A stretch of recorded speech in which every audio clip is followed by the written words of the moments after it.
En 2025, il s'est passé quelque chose d'important chez X. X a ajouté la fonction d'affichage de la nationalité, et cela a provoqué une énorme confusion.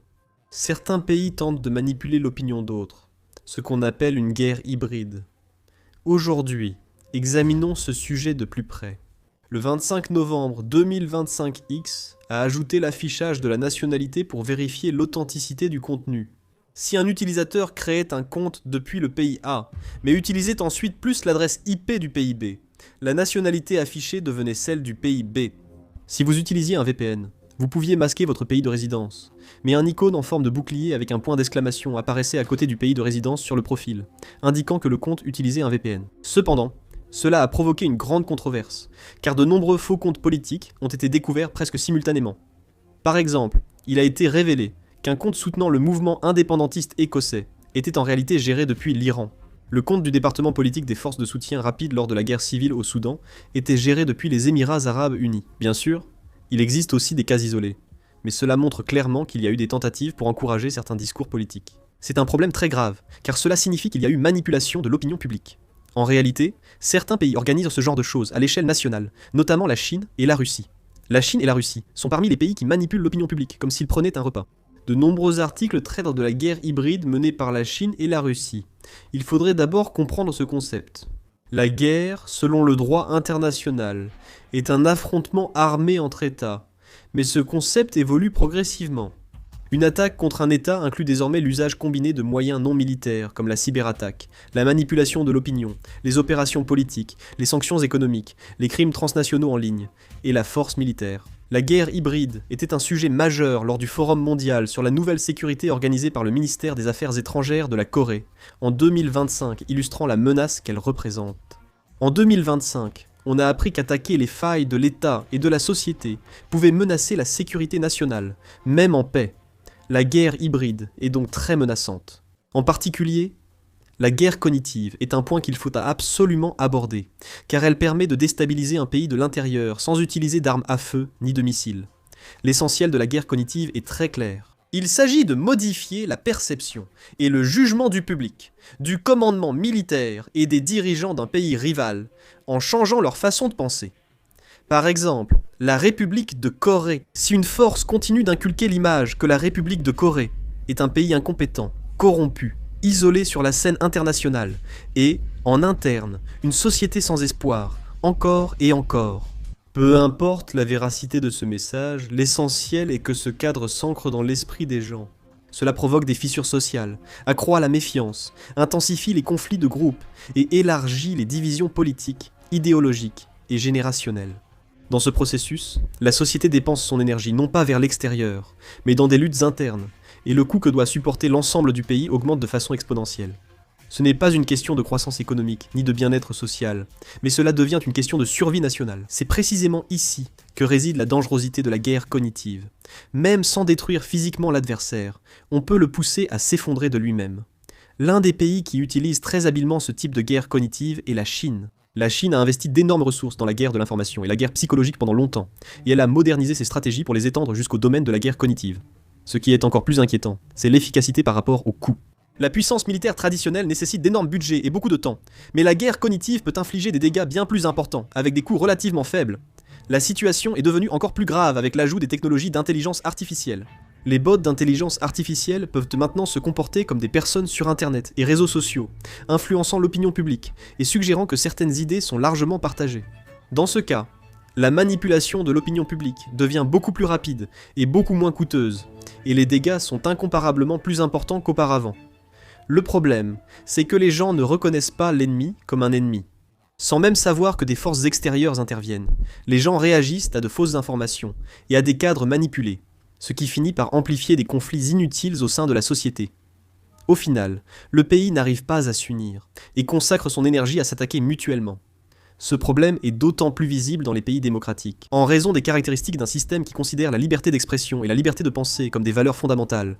Il est structurellement difficile de bloquer fermement à l'avance les fausses informations ou la guerre cognitive. Dans des systèmes comme ceux de la Chine ou de la Corée du Nord, l'État peut immédiatement bloquer l'information s'il le juge nécessaire et fermer complètement les voies par lesquelles la manipulation de l'opinion extérieure pourrait entrer. Dans des démocraties comme la Corée du Sud ou le Japon, cette méthode est difficilement acceptée, car loi, institutions et liberté deviennent une faille plutôt qu'un bouclier. La guerre cognitive vise d'abord les pays démocratiques, où ses effets sont bien plus marqués. En fin de compte, la guerre cognitive n'est pas une guerre invisible, mais une guerre déjà en cours, et il est important de reconnaître clairement que l'Internet et les réseaux sociaux que nous utilisons chaque jour sont au cœur de ce champ de bataille. Souvent, des espions sont envoyés pour mener des sabotages ou opérations secrètes. Après la guerre en Ukraine, la Russie a mené des opérations secrètes, incendies criminels d'entreprises d'armement en Europe, assassinats de figures de l'industrie, déraillements de trains, attaques d'infrastructures et autres sabotages. Récemment, ils ont aussi créé des tensions entre l'Europe de l'Ouest et l'Est en lançant des drones. Le problème est que les sabotages russes sont réalisés par des criminels locaux, gangs, migrants ou jeunes Européens mécontents, et non par des Russes eux-mêmes. Dans ce contexte, il arrive qu'on ne sache même pas que c'est la Russie qui est derrière, et la société européenne devient de plus en plus divisée.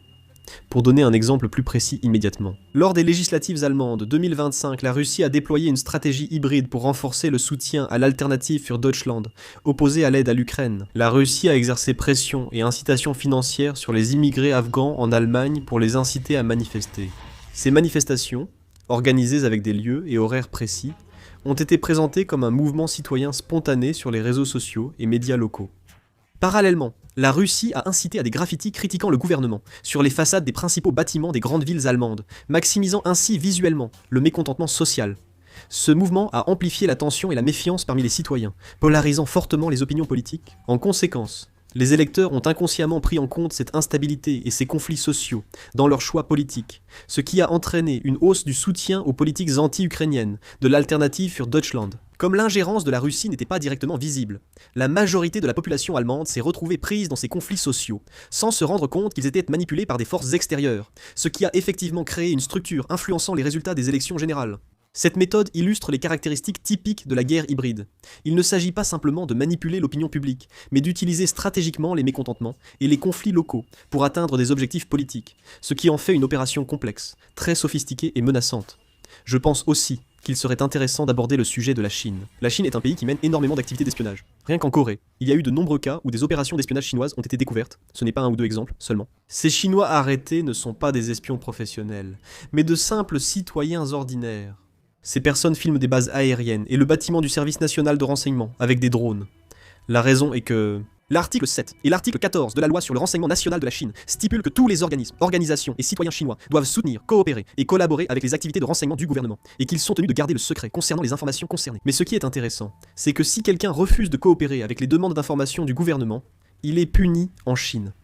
Donc, il est très difficile pour un individu chinois de refuser ce genre de demande du gouvernement. En fait, l'État garantit ou impose institutionnellement la collecte d'informations sur tous les citoyens chinois vivant à l'étranger. Dans la guerre hybride, l'économie, combinée à la manipulation de l'opinion et aux attaques d'information, devient une menace majeure.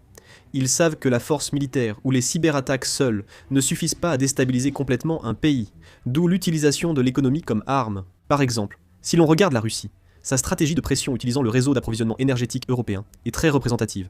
La Russie a limité ou ajusté l'approvisionnement en gaz naturel et en pétrole à certains moments, déstabilisant ainsi les décisions économiques et politiques des pays européens fortement dépendants de l'énergie. Ce processus entraîne des fluctuations de prix, un sentiment d'insécurité, et renforce les conflits sociaux et le mécontentement politique. La Chine exploite aussi les terres rares, ou chaînes d'approvisionnement des industries de pointe.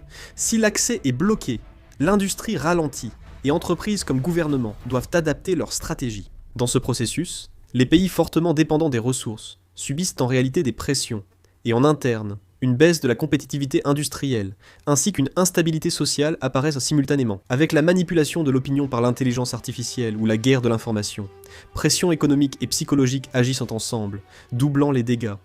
Par exemple, si l'on apprend une baisse de l'approvisionnement en semi-conducteurs dans un pays, des hashtags et critiques contre les entreprises ou le gouvernement circulent sur les réseaux sociaux, suscitant l'inquiétude de la population et des dirigeants. Du point de vue du pays attaquant, cela crée une structure permettant de maximiser les coûts sociaux, sans causer de dommages physiques réels. C'est pourquoi la manipulation de l'opinion publique combinée à la pression économique produit des effets énormes, au point que cela est utilisé comme une sorte de formule. Dans la guerre hybride, l'attaque économique ne se limite pas à de simples sanctions commerciales ou à l'imposition de droits de douane, mais elle consiste à ébranler stratégiquement les industries clés, l'énergie et le système financier du pays cible, tout en manipulant simultanément l'opinion publique et la psychologie de la population par des moyens complexes. Ici, le pays cible affronte à la fois pression extérieure et chaos intérieur, rendant la riposte très difficile. Chaque fois qu'un pays prend une décision économique, l'inquiétude de la population et les conflits politiques l'accompagnent, ce qui permet à la partie qui mène la guerre hybride d'obtenir un effet maximal avec un coût minimal. Soyez très prudents face à cette guerre hybride. Qu'en pensez-vous? Partagez vos avis en commentaire. Merci d'avoir regardé cette vidéo.